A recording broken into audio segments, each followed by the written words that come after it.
మనల్ని మనం పరీక్షించుకోవాలి, మనల్ని మనం పరిశీలనగా తెలుసుకోవాలి. మన గురించి మనకే కొన్ని విషయాలు సరిగా తెలియదు. ఇక్కడ దావీదు అంటున్నాడు, నన్ను పరీక్షించి పరిశోధించి నన్ను తెలుసుకొనుము, నా హృదయాన్ని పరిశీలనగా తెలుసుకోను. నీకు ఆయాసకరమైన మార్గం నా యందున్నదేమో. చాలామంది నేను చేసి ఉంటే, నేను అని ఉంటే, నేను తప్పు చేసి ఉంటే అంటూ ఉంటారు. డైరెక్ట్గా నేను పాపం చేశానని ఒప్పుకోరు. ప్రభా, నేను ఏమన్నా తప్పుగా మాట్లాడి ఉంటే నన్ను క్షమించండి, ప్రభా నేను ఏమైనా తప్పుగా చేసి ఉంటే నన్ను క్షమించండి. చేసి ఉంటే కాదు, ఖచ్చితంగా మనం చేసాం. చాలామంది పాపాన్ని ఒప్పుకోవటం చేత కాదు. తప్పిదములు దాచువాడు వర్ధిల్లడు, ఒప్పుకొని విడిచిపెట్టినవాడు దేవుని కనికరాన్ని పొందుతాడు. తన పాపముల నిమిత్తం పరిహారం నొందినవాడు, తన పాపముల కొరకు ప్రాయశ్చిత్తం నొందినవాడు, తన దోషముల నిమిత్తం ప్రాయశ్చిత్తము నొందినవాడు ధన్యుడు. కనుక మనం వారిని వీరిని పరీక్షించడం మానివేసేసి మనల్ని మనం పరీక్షించుకొని, అప్పటికీ కూడా ఇంకా మనకు తెలియని విషయాలు ఏదన్నా ఉంటే దావీదులాగా దేవుని సన్నిధిలో, దేవా నన్ను పరిశోధించి నా హృదయమును తెలుసుకొనుము, నన్ను పరీక్షించి నా ఆలోచనలు తెలుసుకొనుము. మనం ఏం ఆలోచనలు చేస్తున్నామో పక్క వ్యక్తికి తెలియదు, దేవునికి తెలుసు. తలంపు నీ మనసులో పుట్టక మునిపే, అది పెదవుల నుంచి బయటికి రాక మునిపే నీ ఆలోచనలు దేవునికి తెలుసు. ఆయనకు మరుగై ఉన్నది ఏదీ లేదు, ఆయనకి సమస్తము తేటగా తెలుసు. భర్తకు నచ్చంది మనం చెయ్యం, భార్యకి నచ్చంది మనం చెయ్యం, తల్లిదండ్రులకు నచ్చంది పిల్లలు చేయరు, యజమానులకు నచ్చంది దాసులు చేయరు. అలా చేస్తే ఏమైంది? సమస్యలు వస్తాయి. అలాగే దేవునికి నచ్చనివి కూడా మనం చేయకూడదు. ఆ నచ్చని ఏదన్నా ఉంటే నాలో నుంచి తీసివేయి. ఏదన్నా ఒక వ్యాధి వచ్చినప్పుడు డాక్టర్ గారు మీరు అది తినొద్దు, మీరు ఇది తినొద్దు, కొన్నాళ్ళు అది తినొద్దు, ఇది తినొద్దు అంటే తినకుండా ఉంటామా? ఉంటాం కదా, తినకుండా ఉంటాం. ఎందుకు? అది తింటే మన ఆరోగ్యం పాడైద్ది కనుక. అలాగే ఇది చేయొద్దు అది చేయొద్దు అంటే ఖచ్చితంగా చేయకుండా ఉంటాం. కొంతమంది షుగర్ వచ్చిన వాళ్ళు చూడండి, కాళ్ళు వేళ్ళు అవన్నీ తీసేస్తూ ఉంటారు. ఎందుకు తీసేస్తూ ఉంటారు? దాని ద్వారా దేహం అంతా కూడా పాడైపోయింది. అందుకని ప్రభువారు ఏం చెప్తాడంటే, నీ కన్ను నిన్ను అభ్యంతరపరిస్తే దాన్ని తీసివేయి. దేహం అంతటితో కూడా నరకానికి వెళ్ళేదానికంటే గుడ్డివాడిగానో కుంటివాడిగానో పరలోకానికి వెళ్ళటం చాలా మంచి పని కదా. నీ కన్ను నిన్ను అభ్యంతరపరిస్తే దాన్ని తీసివేయి అంటే తీసివేయమని కాదు, లేదు అనుకో. నీ చెయ్యి నిన్ను అభ్యంతరపరిస్తే దాన్ని నీ ఎదురు నుండి తొలగించు అంటే అది లేదు అనుకో. పాపాన్ని అసహించుకో, పాపానికి దూరంగా ఉండు, పరిశుద్ధుడైన దేవునికి దగ్గరగా ఉండు. ఇక్కడ దావీదు అంటున్నాడు, నీకు ఆయాసకరమైన మార్గము నా యందున్నదేమో దేవా చూడుము, నిత్య మార్గమున నన్ను నడిపించుము. యేసయ్య మార్గములో నిత్యము నడుస్తాం. అందుకని దేవుని వాక్యం తెలియజేస్తుంది, యెహోవా నిన్ను నిత్యము నడిపించును. నువ్వు నీరు కట్టిన తోట వలె ఎల్లప్పుడూ ఉబుకుచుండు ఊట వలె ఉంటావు. క్షామకాలమునైనా నిన్ను తృప్తిపరిచి నీ ఎముకలను బలపరుస్తాడు. ఎప్పుడు అంటే నీ యొక్క ఆలోచనలన్నీ దేవునికి తెలియచేయాలి. నీ భారము నీ దేవుడైన యెహోవా మీద మోపుము, ఆయనే నిన్ను ఆదుకుంటాడు. ఎందుకంటే మనం పరీక్షించుకోవటం కూడా మనకు చేత కాదు. కొన్ని మిస్టేక్స్ ఉంటాయి. చెప్పాలనుకున్న కొన్ని మాటలు చెప్పలేం, చేయాలనుకున్న కొన్ని పనులు చేయలేం. అదేమంటే మనకు గుర్తు లేదంట. అలాగే మనకు గుర్తు లేని విషయాలు కూడా దేవునికి బాగా తెలుసు. మనం మర్చిపోయిన విషయాలు కూడా దేవునికి బాగా తెలుసు. అందుకని దావీదు అంటున్నాడు, అయ్యా నా హృదయాన్ని పరీక్షించు, అయ్యా నా మనసును పరీక్షించు, నా ఆలోచనలు తెలుసుకొనుము, నీకు ఆయాస్కరమైన మార్గం నా యందున్నదేమో ఒక్కసారి చూడుము, నిత్య మార్గములో నన్ను నడిపించు దేవా, నిత్య మార్గములో నన్ను నడిపించు. తన దేహం అనే దేవాలయాన్ని ఆయన ఎంత శుభ్రపరుచుకుంటున్నాడు. తన దేహం అనే దేవాలయాన్ని శుభ్రపరుచుకుంటున్నాడు కదా. అలాగే మనల్ని మనం శుభ్రం చేసుకుంటున్నాము. అలాగే దేవాలయాన్ని శుభ్రం చేసుకుంటున్నాం. మన వల్ల కాదు, కానీ మనం కూడా మన భారం దేవుని మీద మోపినప్పుడు దేవుడు ఖచ్చితంగా మన యందు శ్రద్ధ నిలిపి మన నీతికి తగినట్లుగా మనల్ని, మన నివాస స్థలాన్ని మనల్ని దేవుడు వర్ధిల్లింపచేస్తాడు. అట్టి కృప దేవుడు మీకు దయచేయును గాక. ఆమెను. అందరం లేచి నిలబడి కొద్ది నిమిషాలు దేవుని ఆరాధన చేసుకుందాం. అందరం లేచి నిలబడదాం. మన దేవుడు సాత్వికుడు, ఆయన రాజులకు రాజు, ఆయనకు ప్రభులకు ప్రభువు. ప్రవక్తలు ప్రకటించిన రీతిగా 12వ వాహనమైనటువంటి గాడిద పిల్లను ఎక్కి మరి దేవాలయానికి వస్తున్నప్పుడు ప్రభుని వారు ఆరాధిస్తున్నారు. ఆత్మతో సత్యంతో నింపబడి ప్రభుని ఆరాధిస్తున్నారు. మనం కూడా ప్రభుని ఆరాధించాలి.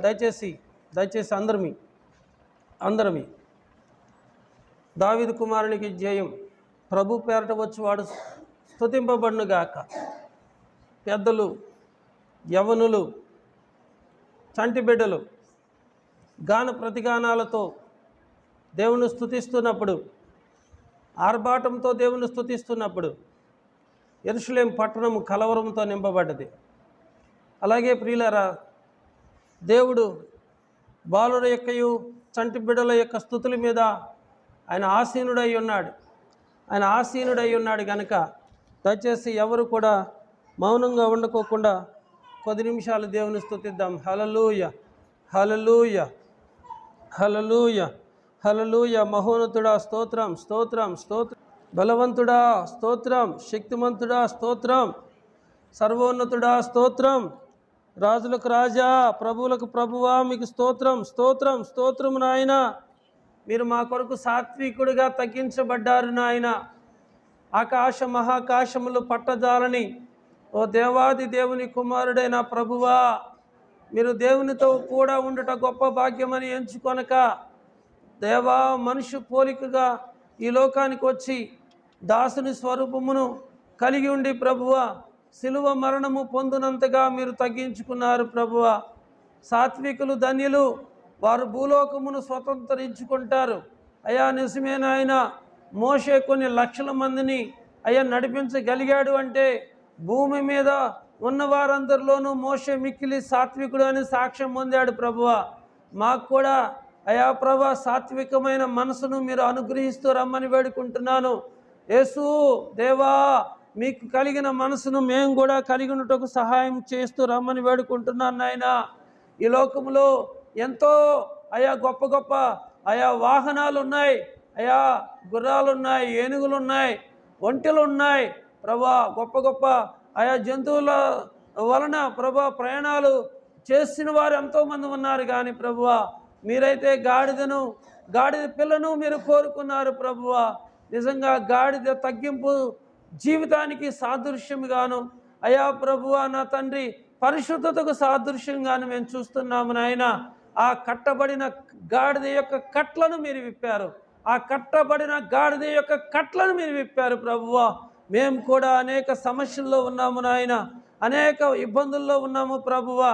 నీ భారము నీ దేవుడైన యెహోవా మీద మోపము, ఆయన నిన్ను ఆదుకోనునని మీరు తెలియజేస్తున్నందుకు స్తోత్రాలు చెల్లిస్తున్నాం. ప్రయాసపడి భారం మోయించిన సమస్త జనులారా నా యొద్దకు రండి, నేను మీకు విశ్రాంతిని కలుగు చేస్తానని వాగ్దానం చేసిన దేవా మీకు స్తోత్రాలు, స్తోత్రాలు, స్తోత్రాలు నాయన. గాడిద యొక్క కట్లను మీరు విప్పటం మాత్రమే కాదు నాయన, ఆ గాడిద నీ పనికి ప్రయోజనకరంగా మార్చబడింది నాయన. అలాగనే ప్రభువా మేము కూడా ప్రభువా సమస్యల నుండి విడిపించబడటం మాత్రమే కాదు నాయన, కృతజ్ఞత కలిగిన వారముగా నీ సేవా పరిచర్యకు ప్రయోజనకరమైన వారముగా నీ యొక్క భారం మోయవారముగా మమ్మల్ని ఆయుత్తపరుస్తూ రమ్మని వేడుకుంటున్నాను నాయన. గాడిద నిన్ను మోస్తూ ఉన్నప్పుడు దేవా దానికి ఎంత ఘనత వచ్చింది ప్రభువా, ఎంత ఘనత వచ్చింది ప్రభువా. జను సమూహములందరూ కూడా వారి వారి బట్టలు దారి పొడుగున పరిచారు ప్రభువా. కాలికి దుమ్ము కూడా కాలేదు ప్రభువా. ఎంత ఘనత నాయన. నిన్ను ప్రేమించి వారిని మీరు ప్రేమిస్తారు, నిన్ను గణపరచు వారిని సైతం మీరు గణపరుస్తారు నాయన. గాడిద నిన్ను గణపరిచింది కనుక గాడిదను కూడా మీరు గణపరుస్తూ వచ్చారు ప్రభువా. మీ రాక యెరూషలేము ప్రజలకు ప్రభువ కలవరాన్ని తెప్పించింది నాయన. కలవరాన్ని తెప్పించింది ప్రభువ. మీరు సాత్వికుడైనటువంటి దేవుడు నాయన మీకు స్తోత్రాలు చెల్లిస్తూ ఉన్నాను ప్రభువా. అయ్యా నీ రాక నీ ప్రజలందరికీ కూడా ఎంతో సంతోషాన్ని ఆనందాన్ని కూడా కలుగు చేస్తూ వచ్చింది ప్రభువా. మీకు స్తోత్రాలు. దావీదు కుమారునికి జయము. ప్రభు పేరట వచ్చేవాడు స్తుతింపబడును గాక. సర్వోన్నతమైన స్థలములలో ఆయనకు జయమని కేకలు వేస్తుంటే ఆ కేకలకు ప్రభువా యెరూషలేము దద్దరిల్లిపోయింది నాయన. అక్కడున్న ప్రజలు కలవరపోతూ వచ్చారు ప్రభువా. నిజంగా మీరు దేవాలయానికి వచ్చినప్పుడు ప్రభువా ఆ దేవాలయపు పరిస్థితి ప్రభువా మీరు ఆశించిన విధంగా లేదు నాయన. మీరు ఆశించిన విధంగా లేదు కానీ అయ్యా మీరు అసహించుకొని వెళ్ళిపోలేదు కానీ అక్కడ పరిస్థితిని పరిశుభ్రపరుస్తూ వచ్చారు. అలాగే ఈ దేవాలయాన్ని దర్శించండి ప్రభువా. ఈ దేవాలయాన్ని దర్శించండి ప్రభువా. అయ్యా అంత మాత్రమే కాదు నాయన, మమ్మల్ని కూడా మీరు దర్శిస్తూ రామని వేడుకుంటున్నాను. అలనాడు దేవాలయాన్ని బాగు చేసినట్లుగా ఈరోజు మమ్మల్ని కూడా ప్రభువా మీరు బాగు చేయండి. మమ్మల్ని కూడా మీరు బాగు చేయండి ప్రభువా. అయ్యా దావీదు ఏమంటున్నాడు ప్రభువా, అయ్యా దేవా నన్ను పరీక్షించి పరిశోధించు. అయ్యా నా హృదయాన్ని తెలుసుకొనుము, నా ఆలోచనలు తెలుసుకొనుము. నీకు ఆయాసకరమైన మార్గము నా యందున్నదేమో ఒక్కసారి చూడుము దేవా. నీతి మార్గములో నన్ను నడిపించుతూ రమ్మని కోరుకుంటూ వచ్చాడు ప్రభువా. నిజంగా నా తండ్రి మా లోపాలు మాకు తెలియదు కానీ ప్రభువా మేము మర్చిపోయినవు సైతం ప్రభువా మీకు తెలుసు నాయన. మీకు స్తోత్రాలు తెలియజేస్తున్నాం ప్రభువా.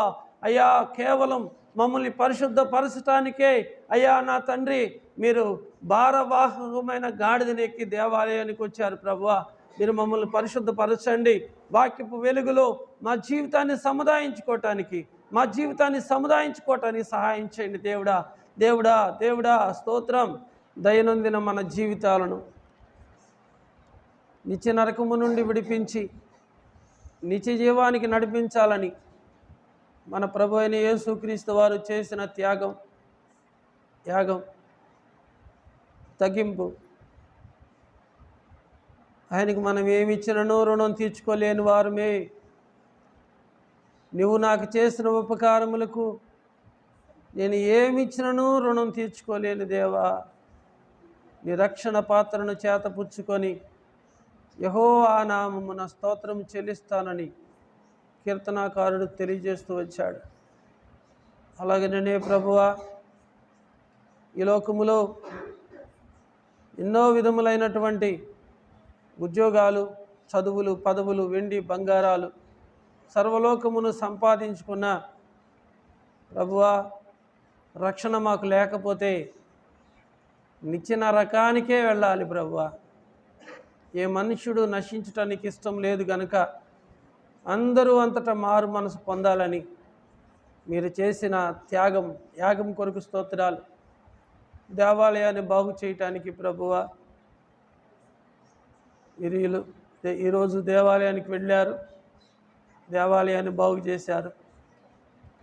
అలాగే మా దేహం అనే దేవాలయాన్ని బాగు చేయటం కొరకు ప్రభువా మీ ప్రాణం ఇచ్చారయ్యా. మాకు చిన్న ఏలు తెగితేనే బాధపడతాం, ఎదురు దెబ్బ తగిలితేనే బాధపడతాం, చిన్న రక్తము బొట్టు చూస్తేనే భయపడతాం. దేవా తల మొదలుకొని అరిపాదం వరకు ప్రభువా దేహము పొలము వలె దున్నబడ్డది నాయన, నాగటి చాళ్ళ వలె దున్నబడ్డది నాయన, మాంసము వేలాడుతూ ఉంది నాయన. నీ దేహం అంతా తూట్లుగా ఉంది దేవా. సొగసైనను స్వరూపమైనను లేనివాడిగా మా కొరకు మార్చబడ్డారు దేవా. దేవాలయాన్ని బాగు చేశారు, ఈ దేహం అనే దేవాలయాన్ని కూడా అయ్యా మా దేహాన్ని ప్రభువా మీరు బాగు చేస్తూ వచ్చారు. మీ రక్తాన్ని కార్చి మీ ప్రాణాన్ని పెట్టి ఏమిచ్చితే మీరు చేసిన యాగానికి త్యాగానికి రుణం తీరుతుంది ప్రభువా. ఎప్పటికీ ఆ రుణం తీరదు నాయన. ఆ రుణం అట్లా ఉండవలసిందే దేవా. స్తోత్రాలు దేవా మీకు స్తోత్రాలు. దావీదు వలె మమ్మల్ని మేము పరీక్షించుకోవటానికి, పరిశోధించుకోవటానికి, సరిచేసుకోవటానికి మీరు మాకు సమయం ఇచ్చినందుకు స్తోత్రాలు. ఈరోజు వరకు మీరు మమ్మల్ని ఆరోగ్యవంతులుగా ఉంచినందుకు స్తోత్రాలు స్తోత్రాలు స్తోత్రాలు స్తోత్రాలు.